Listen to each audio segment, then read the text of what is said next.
അല്ല, വ്യക്തിപരമായി തീരുമാനിച്ചു. കാരണം ഈ അനാവശ്യ വിവാദങ്ങൾ ഉണ്ടാക്കി നമ്മൾ നടത്തിക്കൊണ്ടിരിക്കുന്ന കാര്യങ്ങളെ വിസ്മൃതിയിലാക്കാനും അപവാദം പ്രചരിപ്പിക്കാനും ഈ സന്ദർഭത്തെ പലരും ഉപയോഗിച്ചു.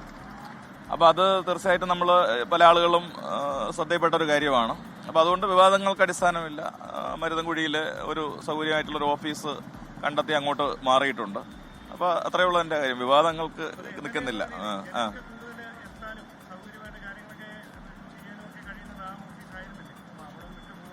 അല്ല, അവിടെ അത് തന്നെയാണ് ഞാൻ നേരത്തെ പറഞ്ഞത്. ജനങ്ങൾക്ക് സൗകര്യം എന്ന നിലയ്ക്കാണ് ഒരു ഉചിതമായ ഒരു സ്ഥലം കണ്ടെത്തി 7 വർഷം പ്രവർത്തിച്ചത്. ഒരു തർക്കങ്ങളും ഉണ്ടായിട്ടില്ല. അപ്പോൾ മരുതൻകുഴിയിലെ സ്ഥലം തൊട്ടടുത്ത് തന്നെയാണ്. ഒരു 100-150 മീറ്റർ അപ്പുറത്തോട്ട് മാറിയിട്ടാണ് ഈ പറയുന്ന ജംഗ്ഷൻ ഉള്ളത്. താഴത്തെ നില തന്നെയാണ് എടുത്തിരിക്കുന്നത്. അപ്പോൾ എൻ്റെ ഓഫീസുമായി ബന്ധപ്പെട്ട് ഇതിനോടകം 10,000-കണക്കിന് ആളുകൾ അവിടെ വന്നിട്ടുണ്ട്. അവരുടെ കാര്യങ്ങൾ സംസാരിക്കാനും മറ്റു പല കാര്യങ്ങൾക്കുമായിട്ട് വന്നിട്ടുണ്ട്. അപ്പോൾ ജനങ്ങൾക്ക് പ്രയോജനപ്പെടാനാണ് MLAയുടെ ഓഫീസ് ഉള്ളത്. കൂടുതൽ ആളുകൾക്ക് വരേണ്ടതായിട്ട് വരും, പല കാര്യങ്ങൾക്ക് വരേണ്ടതായിട്ട് വരും. അപ്പോൾ അവരെ സംബന്ധിച്ച് ഓഫീസ് പ്രവർത്തനം വളരെ തൃപ്തികരമായിട്ടാണ് മുന്നോട്ട് കൊണ്ടുപോയത്. അതേ രീതിയിൽ തന്നെ ബാക്കിയുള്ള സമയവും മുന്നോട്ട് കൊണ്ടുപോകണം. അതുകൊണ്ടാണ് ഉചിതമായ ഒരു സ്ഥലം കണ്ടെത്തി അങ്ങോട്ടേക്ക് മാറാൻ ആലോചിച്ചത്. അത് കോർപ്പറേഷനല്ലേ തീരുമാനിക്കേണ്ടത്, നമ്മൾ പറയേണ്ട കാര്യമില്ല. എന്താണെന്നുള്ളത് കോർപ്പറേഷൻ ഉചിതമായി തീരുമാനിച്ച് നടപടിയെടുക്കട്ടെ. അല്ല, നമുക്ക് മാർച്ച് 31 വരെ കാലാവധി ഉണ്ടല്ലോ. അത് കഴിഞ്ഞിട്ട് കോർപ്പറേഷൻ എന്താണോ തീരുമാനിക്കുന്നത് അതേപോലെ. ഇനിയിപ്പോൾ നമുക്കതിൽ കാര്യമില്ല. നമ്മളെ സംബന്ധിച്ച് നിയമാനുസരണമാണ് അവിടെ ഇരുന്നത്. വാടക സംബന്ധിച്ച് പോലും വലിയ കുപ്രചരണം അഴിച്ചുവിട്ടു. 25,000 രൂപ എഴുതി വാങ്ങി ചെലവഴിക്കുന്നു എന്നൊക്കെ പറഞ്ഞിട്ട് വല്ലാത്ത നിലയിലുള്ള കുപ്രചരണം അഴിച്ചുവിട്ടു. യഥാർത്ഥത്തിൽ അങ്ങനെ ഒരു അലവൻസ് ഇല്ല എന്ന് മാധ്യമ സുഹൃത്തുക്കൾ തന്നെ ചൂണ്ടിക്കാണിച്ചിട്ടും ഇത് വ്യാപകമായി സോഷ്യൽ മീഡിയയിൽ പ്രചരിപ്പിച്ചുകൊണ്ടിരിക്കുകയാണ്. ജനം ഇപ്പം മനസ്സിലാക്കിയിട്ടുണ്ട് അങ്ങനെ ഒരു അലവൻസ് ഇല്ല. എല്ലാ MLAമാർക്കും കിട്ടുന്നത് പോലെ ഞങ്ങൾക്കും കിട്ടുന്നുള്ളൂ.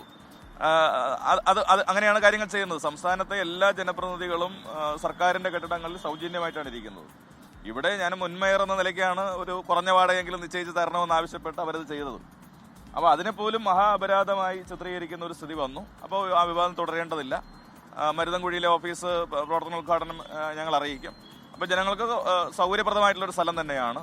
ഇപ്പോൾ വട്ടിയൂർക്കാവ് നിയമസഭാ നിയോജക മണ്ഡലം 26 കോർപ്പറേഷൻ വാർഡുകളുള്ളതാണ്. ഏതാണ്ട് കിണവൂർ മുതൽ ഇപ്പുറത്ത് നമ്മുടെ കാച്ചാണി വരെയുള്ള അല്ലെങ്കിൽ കണ്ണമ്മൂല വരെയുള്ള ആളുകൾക്ക് എത്തിച്ചേരാൻ കഴിയുന്ന ഒരിടമാണ്, വാഹന സൗകര്യമുള്ള ഒരിടമാണ്. അപ്പോൾ അവിടെ ആളുകൾക്ക് തീർച്ചയായിട്ടും തുടർ സേവനങ്ങൾ നൽകാൻ വേണ്ടി കഴിയും. തീയതി ആലോചിച്ചിട്ടില്ല, ആലോചിച്ചതിന് ശേഷം അത് അറിയിക്കാം. സാധനങ്ങൾ മാറ്റി തുടങ്ങി. അപ്പോൾ നമ്മൾ ഔദ്യോഗിക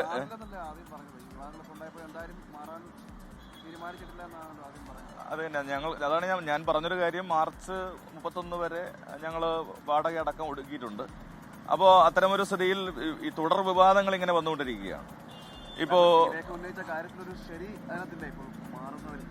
എന്താണ് ശരിയെന്ന് നിങ്ങൾ തീരുമാനിച്ചാൽ മതി, ഏതാണ് ശരി എന്നുള്ളത്.